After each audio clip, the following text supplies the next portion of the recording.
প্রিয় দর্শক, আমাদের আজ দুপুরের অতিথি stand up comedian Shaon Majumdar. শুভ দুপুর। শুভ দুপুর। কেমন আছেন বলেন?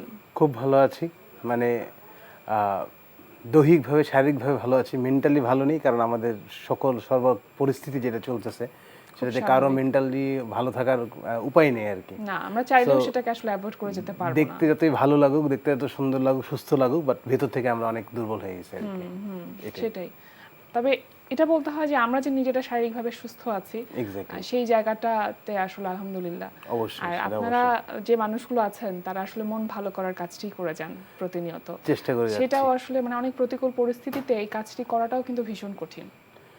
হ্যাঁ, সামহাও মানে কখনো কখনো কঠিন হয়ে যায়, বাট করতে হয়। যেটা এখন আগে তো ছিল শুধুমাত্র ইচ্ছে থেকে করা, এখন এটা প্রফেশন হয়ে গেছে। যখন এটা প্রফেশন হয়ে যায় তখন নিজের মনের উপর থাকে না আর কি, যেটা করতে হবে তো করতে হবে। এমন তো হয়েছে নিশ্চয়, তাই না, যে যখন আপনার ভীষণ মন খারাপ কিন্তু গিয়ে জোকস বলতে হবে বা মানুষকে হাসাতে হবে, এটা তো নিশ্চয় অনেকবার করতে হয়েছে। অনেকবার করতে হয়েছে এবং বহু কষ্টের কাজ, এবং অনেকবার ফেলও করছি। কারণ এটা হচ্ছে কি, নিজে যদি চার্মিং মুডে না থাকি, এনার্জেটিক মুডে না থাকি, ওই এক্সপ্রেশন, ওই ডেলিভারিটা, মানে আমাদের তো কথা দিয়ে এখানে তো কোনো মিউজিকও থাকে না বা কোনো সাইড কোনো সাপোর্টও থাকে না। প্রত্যেকটা ব্যাপার আমার কথা, আমার প্রেজেন্টেশনের উপর ডিপেন্ড করতেছে। তো সেখানে যদি মুড খারাপ থাকে, মন মেজাজ খারাপ থাকে, মানে দেখা যায় যে অনেক সময় ফেল করছি, হয় নাই, ওয়ার্ক হয় নাই, মানে শোটা খারাপ গেছে বা প্রোগ্রামটা খারাপ হয়েছে, তখন খুবই খারাপ লাগে আসলে। এটা আমি ভীষণভাবে রিলেট করতে পারছি, কারণ একজন পারফর্মারকে সবসময় সেই জায়গাটা, ওই লাইভলিনেসটাকে রাখতেই হয়, এবং এটা আমাদের সবথেকে বড় চ্যালেঞ্জ। বাট এটা রাখাটাও খুব টাফ, প্রত্যেকটা সময় প্রত্যেকটা জায়গায় এটা রাখাটা টাফ, বাট আমাদের রাখতে হয়। অনেকে বোঝে, অনেকে বলে যে আপনার কি মন খারাপ হলে আপনাকে কে হাসায়? তো এইটাই আমার প্রশ্নটা আসলে, আমাদের মন খারাপ হলে আমরা কাকে দেখে হাসবো বা কি দেখে মনটা ভালো করবো, তখন সেটা খুঁজে পাই না। সেটাই। হাসো সিজন 7 এটা শুরু হচ্ছে এবং অলরেডি রেজিস্ট্রেশনের যে প্রক্রিয়া সেটা শুরু হয়ে গেছে। আপনি তো হাসোর সাথে আছেন বেশ কিছু বছর ধরে। আমি হাসোর সাথে আছি জন্মলগ্ন থেকে, মানে হাসোর জন্মলগ্ন থেকে। হাসো সিজন 1-এ আমি পার্টিসিপেন্ট ছিলাম। সেখানে আমি প্রায় সেমিফাইনাল পর্যন্ত গিয়ে একবার বাদ যাই, এলিমিনেট হয়ে যাই। তারপর আবার ওয়াইল্ড কার্ডে আমাকে আনা হয়। ওয়াইল্ড কার্ডে এনে আমি ওয়াইল্ড কার্ড থেকেও বাদ পড়ে যাই, মানে আমি বাদ পড়ার লিস্টে। আমি জীবনে কোনোদিন ফার্স্ট হতে পারিনি কোনো সেক্টরে, বাট বাবা মার দোয়া, সবার ভালোবাসায় যেখানে গেছি, সেখানে যেই পজিশনে গেছি, টপ পজিশনে গেছি এখন পর্যন্ত। এবং মানুষের ভালোবাসা পেয়েছেন? ভালোবাসা প্রচুর পেয়েছি, মানে এইটা কখনো মানে কমতি হয়নি, এবং এর কোনো মানে কৃতজ্ঞতা বলে শেষ করা যাবে না। আচ্ছা, এই যে 6টা সিজন শেষ হলো, 7 নম্বর সিজন শুরু হচ্ছে, মানে ইতিমধ্যে একটা প্রক্রিয়ার মধ্যে আছে, তো কি পার্থক্য আসলে, মানে যদি আমি বলি যে 6টা সিজনের থেকে এই সিজনটা কোথায় একটু আলাদা হতে পারে? প্রত্যেকবারই আমরা চেষ্টা করি যে আগের সিজনের থেকে একটু বেটার, আগের সিজন থেকে আরো স্মার্ট, আরো দেখতে সুন্দর ঝকঝকে, কন্টেন্টগুলো আরো মানে উন্নত করা। এবং প্রতিনিয়তই কিন্তু বাংলাদেশের মানুষের মুড চেঞ্জ হচ্ছে, মানে পুরো পৃথিবীরই মুড চেঞ্জ হচ্ছে, টেস্ট চেঞ্জ হচ্ছে, নতুন ট্রেন্ড আসতেছে। তো সেই সকল ট্রেন্ডি জিনিসগুলো টেস্ট যাতে, এখন তো জেনজি সবাই বলতেছে, জেনজিতে যাতে খুশি করতে পারি, এবং সাথে সাথে আমাদের আগের যে দর্শকগুলো আছে তাদেরকেও মানে মিক্স ম্যাচ করে একটা প্রেজেন্টেশন তৈরি করা, এটা খুবই চ্যালেঞ্জিং হবে। বাট আমরা প্রতিবারের মতো আশা করি এবারও উতরে যাব, এবং এবারও আগের থেকে অনেক অনেক বেশি বেটার হবে। কি মনে করছেন এবারে ইয়াংদের পার্টিসিপেশন, মানে জেনজি যাদেরকে আমরা বলছি, তাদের পার্টিসিপেশন কেমন থাকতে পারে? এবার আমরা অনেক বেশি আশাবাদী, কারণ এর আগের বারে থেকে, মানে সিজন 6 যদি বলি, তখন আমরা যেই একটা মেন্টাল স্টেটে ছিলাম, এখন কিন্তু আমরা জানি যে আমাদের দেশে প্রত্যেকটা ইয়াং তারা কতটা ক্রিয়েটিভ, কতটা এনার্জেটিক, কতটা তারা মানে দিতে পারে নিজেকে বিলিয়ে। তো সেই জায়গা থেকে আমাদের এবার অডিশনের চুজিংটাও সেরকম হবে, যাতে আমরা খুব বেস্ট পারফর্মার নিয়ে আসতে পারি এবং তাদেরকে ট্রেন করে গ্রেটেস্ট বানাইতে পারি। এটা আমরা চেষ্টা করব, কারণ আমরা আগে জানতাম না যে আচ্ছা এই জেনারেশনে কি হবে, এরা কিছু পড়তে চায় না, কিছু জানতে চায় না, কিছু শিখতে চায় না নতুন কিছু, মানে আমাদের মেন্টালিটিটা এরকম ছিল। তো তাদের মধ্যে আমরা এফোর্টও এভাবেই দিতাম যে ওরা হবে না, মানে আমরা ধরে নিতাম মাইন্ডসেটটাও, মাইন্ডসেটও, যেহেতু আমরা এখন একটা নতুন একটা জেনারেশন দেখে ফেলছি, ওদের ক্যাপাবিলিটি দেখে ফেলছি, সুতরাং আমরা এখন ওইভাবেই ট্রিট করবো ওদেরকে, আমরা মানসিকভাবে সেভাবে প্রস্তুত যে তোমাদেরকে এখন এটা করতে হবে, ডু অর ডাই, তোমাদেরকে এটা বেস্ট আমাদের আউটপুট দিতে হবে। সো আমার কাছে মনে হয় সবকিছু মিলিয়ে হাসো সিজন 7টা অন্যরকম, অন্য সিজনগুলোর চাইতে অনেক ভালো হবে। আচ্ছা, একটা প্রশ্ন করি, যেহেতু এখন রেজিস্ট্রেশন প্রক্রিয়া চলছে, সুতরাং যারা পার্টিসিপেট করতে আসবে তাদের মধ্যে কোন কোয়ালিটিগুলো আপনারা প্রাইমারি লেভেলে দেখবেন? প্রাইমারি লেভেলে যেটা দেখা হবে তাদের প্রথমত কন্টেন্ট ইজ কিং। যে কোনো সেক্টরে আপনি যখন কন্টেন্টটা ভালো হবে, এটা যদি আপনি মোবাইল দিয়ে শ্যুট করেন সেটা হিট হবে। আপনি যে অনেক দামি ক্যামেরা দিয়ে শ্যুট করেন, বাট অনেক দামি ক্যামেরা দিয়ে আপনি ফালতু কন্টেন্ট শ্যুট করলে সেটা কোনো কাজ দেবে না। সো সর্বপ্রথম কন্টেন্ট, ওর মাথায় কী আছে, ক্রিয়েটিভিটি, নতুন কিছু ভাবার চেষ্টা, নতুন কিছু ক্রিয়েট করার যাতে করতে পারে, সেটা অল্প কিছু হোক, এবং দেন হলো প্রেজেন্টেশন। এই মানে স্ট্যান্ড আপ কমেডির ক্ষেত্রে এই দুইটা হলো সবচেয়ে বেস্ট। মানে আপনি যদি দেখতে সুন্দর হলেন কিনা এটা ডাজেন্ট ম্যাটার, আপনি উঁচা লম্বা মোটা চিকন আমাকে দেখেই বুঝতে পারেন, কারণ আমি কোনদিন মিডিয়ার এই বডি নিয়ে মিডিয়াতে কাজ করা মানে কেমন একটা হয়ে যায় আর কি। তারপরও কন্টেন্ট অ্যান্ড প্রেজেন্টেশন এই দুইটা মানে ঠিক রাখতে পারলে বাকিগুলো এমনি এমনি হয়ে যায়, প্র্যাকটিস করতে করতে। আর সেভাবে তো ট্রেন আপ করার জন্য আপনারা হ্যাঁ আমরা থাকবেন। আছি, আমরা সবসময় আছি তাদের পাশে। আচ্ছা, এই যে একজন কমেডিয়ান বা স্ট্যান্ড আপ কমেডিয়ান, এই সেক্টরটা তো এর আগে ছিল না কখনো যে এইভাবে করে প্রফেশনাল এই জায়গাটাতে নেওয়া যায়। এখন কি মনে হচ্ছে যে বাংলাদেশে সেই জায়গাটুকু তৈরি হয়েছে? তৈরি পুরোপুরি হয়ে গেছে এটা বলাটা ভুল হবে, বাট হচ্ছে। বাট যতটুকু হয়েছে এনাফ, অনেক হয়েছে আগের তুলনায়, মানে ফাস্ট হয়েছে। আগে যেরকম আমাদের মানে কৌতুক অভিনেতা বলতো বা অনেক অন্যভাবে বলতো, সেই জায়গা থেকে এটা স্ট্যান্ড আপ কমেডি বলাটা শেখানো, মানে অনেকেই জায়গায় দেখা যায় স্টেজে গেলে বলে যে এখন চুটকি বলতে আসছেন। মানে আমরা প্রথম এইগুলো ফেস করতাম, তখন মানে মনে হতো যে আসলে তারা বুঝতেই পারতেছে না যে একটা চুটকি বলা বা একটা জাস্ট একটা জোক বলা আর স্ট্যান্ড আপ কমেডি মূল্যায়নের যে জায়গাটা সেটা অনেকটা তৈরি হয়েছে, অনেকটা এখন তৈরি হয়েছে। কেউ বলতেও পারতো না স্ট্যান্ড আপ কমেডি, বলতো স্ট্যান্ডার্ড কমেডি, এরকম বলতো। তো সেই জায়গা থেকে এখন অন্তত কাউকে বলতে হয় না আমাদের যে ভাই আমার নামের আগে স্ট্যান্ড আপ কমেডি, মানে তারা সবাই জানে এবং তারা বলতেও পারে এবং সেটা আসে। তো এইটাও কিন্তু অনেক বড় পাওয়া, যে এই জায়গাটা তৈরি হচ্ছে আস্তে আস্তে। আচ্ছা শাওন ভাই, আপনি ছোটবেলায় কি হতে চেয়েছিলেন? আমি ছোটবেলায় খালি বড় হইতে চাইছি, যে মাঝে যাতে বন্ধ না হয়ে যায়। আমি বড় হইতে চাইছি, আর আমার বাবা মা চাইছে ডাক্তার হব। তো সেইভাবে পড়াশোনা, সায়েন্স নিয়ে পড়াশোনা, সায়েন্স নিয়ে পড়তে পড়তে মানে ডাক্তার তো হতে পারি নাই। তো এখন আমার অনেকেই বলে যে laughter is the best medicine, যদি হয়ে থাকে তাহলে তুমি সেই মেডিসিনের ডাক্তার। তো সেই হাসির ডাক্তার, সেই জায়গা থেকে হতে পারে। কিন্তু পাড়া প্রতিবেশী খুশি হলাম, বাবা মা একটু আর কি কষ্ট পেয়েছিল প্রথম দিকে, but they R now happy, মানে তারা খুবই খুশি, অনেক খুশি। এবং তাদের সাপোর্ট ছাড়া আমি যে কোনোদিনও আসতে পারতাম না। মানে যদিও আমি ডাক্তার হই নাই বা অন্য লাইনে চলে গেছি বা অন্য সেক্টরে, তারা কোনোদিনও আমাকে একবারও বলেনি না যাস না। আচ্ছা, যখন মিরাক্কেলে গিয়েছিলেন তার আগে থেকে কি আপনি এইটার সাথে ছিলেন, মানে কমেডিয়ান হিসেবে নিজেকে তৈরি করা বা ওই প্রসেসিং এর মধ্যে ছিলেন? না, ওই প্রসেসিং আমি হুট করে আসা। আমি ইউনিভার্সিটিতে যখন একদম লাস্ট ইয়ারে পড়ি, তখন মানে হাসো ওয়ান এর অডিশনে মিরাক্কেল দেখতাম আমি ছোটবেলা থেকে। আমার বাসায় অল টাইম মিরাক্কেল চলতো। আমরা খেতে বসে মানে মিরাক্কেল না হলে আমাদের খাওয়া হজম হবে না, এরকম একটা অবস্থা ছিল। তো দেখতাম, কিন্তু কোনোদিন ওই প্ল্যাটফর্মে যাবো এটা মানে স্বপ্নেও আমি কোনোদিন চিন্তা করিনি যে আমি ইচ্ছা পোষণ করবো যে আমি এখানে যাবো, এটাও আমার কখনো হয়নি। তো ভার্সিটি ক্লাস করতেছে, এমনি বন্ধু বান্ধবদের সাথে আড্ডা দিলে হাসির কথা বা মজার কথা, দেখা যায় যে শাওন তোকে লাগবে, তুই না হলে আড্ডা জমে না, এরকম একটা সিচুয়েশন ছিল আমার লাইফে আর কি। যে আজকে আড্ডা, শাওন তোর আসতে হবে, তুই না আসতে জমে না, কেউ আসবে না, আসবেন। তো ওই থেকে আমার এক ফ্রেন্ড নিজে থেকেই এনটিভিতে যে হাসোটা হয়, হাসো সিজন মানে, ও নিজেই রেজিস্ট্রেশন করছে, আমি রেজিস্ট্রেশন কিন্তু করিনি। ও করে আমার মেসেজকে পাঠাচ্ছে, এই জায়গায় তো রেজিস্ট্রেশন করে দিছি, কালকে অডিশন, তুই যা অডিশন দিবি। আমি কি বলো, আমি কেন দেবো, তুই আমাদের যেভাবে হাসাস এগুলো বললেই দেখবি তুই পেয়ে যাবি। আমি এই মানে বন্ধুদের হাসা, টিভিতে গিয়ে হাসানো এক না রে বন্ধু, আমি এটা পারবো না। পরে ও নিজে গুগল থেকে 10টা জোক ডাউনলোড করে আমাকে পাঠায়, বলে এই যে 10টা জোক তোকে দিলাম, এটা মুখস্থ করে গিয়ে বলবি। তো আমি ভাবলাম যে যাক, টিভিতে যাবো, একটা টিভি চ্যানেলে যাবো, পারি আর না পারি এটাই বড় কথা, যে টিভি দেখবো লোকজন কিভাবে শুটিং করে ক্যামেরার সামনে, এটাই আমার খুব ইচ্ছা ছিল যে ক্যামেরা দেখতে যাবো।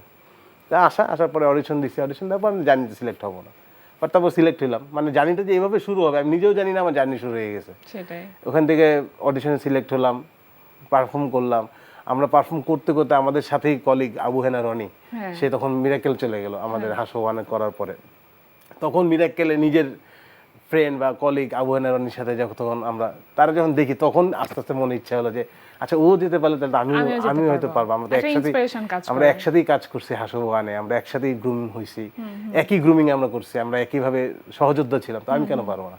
তারপর থেকে আমি ট্রাই করি, মিরাক্কেল 6-এ রনি যায়, তারপর হয় অসাম সালা। অসাম সালা আমি অডিশন দিই, একবার না 4বার অডিশন দিই, কারণ ঢাকায় অডিশন দিই টিকি নেই। আচ্ছা তারপর আবার খুলনায় গেছি, যে খুলনায় গিয়ে অডিশন দেয় একটু ভালো করে, সেখানেও টিকি নেই। তারপরে আমি আবার যে ময়মনসিংহ না কিশোরগঞ্জের দিকে হয়েছে, এরকম 3-4 জায়গায় অডিশন দিয়ে কোনোবারই টিকি নেই। পরে আমি ভাবলাম না, এত জলদি হয়তো আমি প্রিপেয়ার না, আমি আরও 1 বছর টাইম নিলাম। তারপর মিরাকেল 7 যখন আসলো, আচ্ছা। তখন আমি অডিশনে টিকলাম। এরপরে জানি, সবাই জানে। এরপরে এই যে মানে বিভিন্ন সময়ে হাস্য বলি বা মিরাকেল বলি, অনেক জায়গাতে আপনি পারফর্ম করেছেন এবং অনেক সুন্দর সুন্দর কমপ্লিমেন্ট পেয়েছেন। আপনার লাইফে পাওয়া বেস্ট কমপ্লিমেন্ট কোনটা?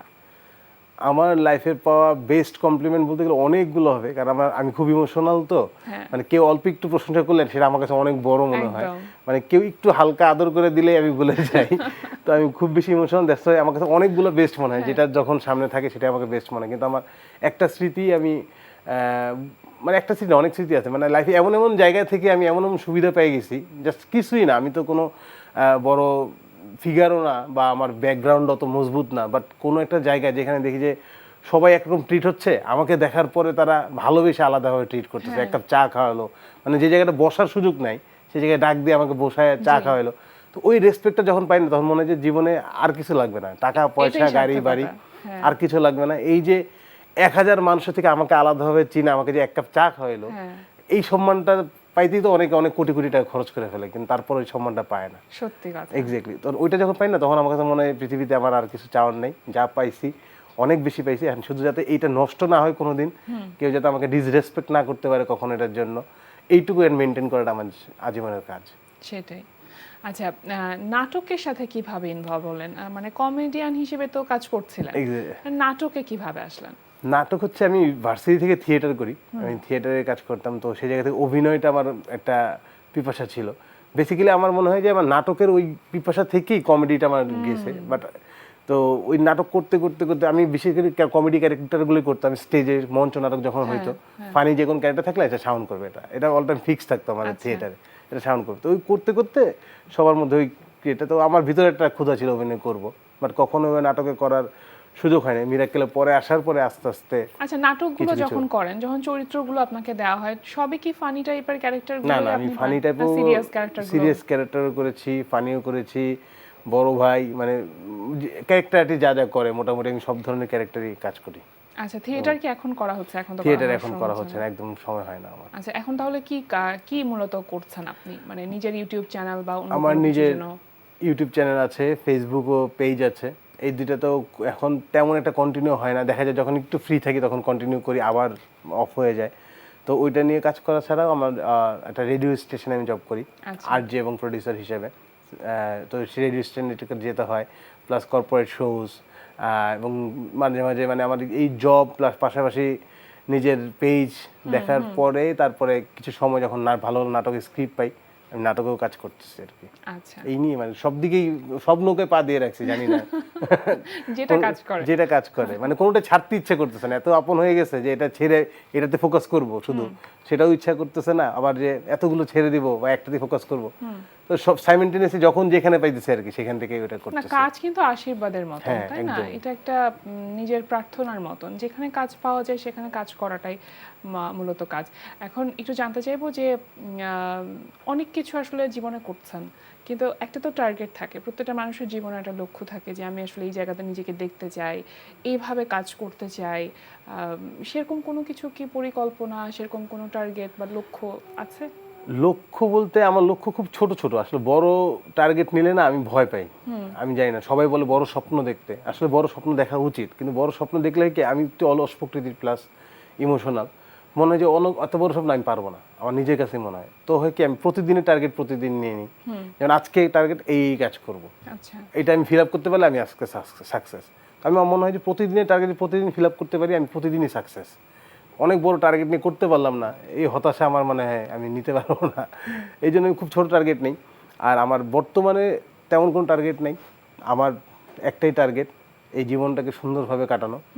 আমার একটা ছোট্ট মেয়ে আছে 3 বছরে, তাকে ভালো মানুষ করে তোলা। সে শিক্ষিত হলো কি হলো না, সে পড়াশোনা পারলো কি পারলো না, সে খেলাধুলায় ভালো কি ভালো না, আমার কিচ্ছু যায় আসে না। আমার যায় আসে সে একটা ভালো মানুষ হতে হবে, ভালো মনের মানুষ হতে হবে, একদম সুস্থ চিন্তার মানুষ হতে হবে। আমি যদি তাকে মানুষের মতো মানুষ করতে পারি, এটাই আমার এখন টার্গেট। এটা করতে আমার যতটুকু দরকার উপরওয়ালা যেন আমার ততটুকুই দেয়, এর বেশি আমার একদমই দরকার নেই। এটাই আমার টার্গেট, মানে ওকে মানুষ করতে এবং আমাদের ফ্যামিলিটাকে সুন্দরভাবে চালাতে যতটুকু দরকার ততটুকু হলে মেয়ে না। ভীষণ আবেগী হয়ে গেলাম শাওন ভাই। এক্স্যাক্টলি, আমার এর চেয়ে বেশি কিছু দরকার নেই। একদম শেষের দিকে আমরা চলে এসেছি। জোকস না বলে তো অবশ্যই আমরা আপনাকে যেতে দিব না। কোন জোকসটি শোনাবেন? একটি জোকস শুনি। এই যে আমি অ্যাকচুয়ালি কি আমার বউ সবসময় আমার কমপ্লেন করে, তোমার যেখানেই কোনো জোক বলতে পারো, তুমি বউকে পচায় কেন জোক বলো? আচ্ছা, এবার আমরা বউকে পচাবো না। হ্যাঁ, আমি আচ্ছা, কিছু এখন হোক। সেটা আমি কন্টিনিউ করি, কারণ এই জন্য হলেও আমার সাথে দুটো কথা বলে, ও আচ্ছা। এর জন্য হলেও আসলে আমার ঝগড়া লাগে, এই জন্য আমি ইচ্ছা করে বলি। তো আজকে আমি বউকে নিয়ে বলবো, So, Okay. তুমি মাইন্ড করলে কিছু করার নেই। আমি আমার ওয়াইফকে বললাম আর কি।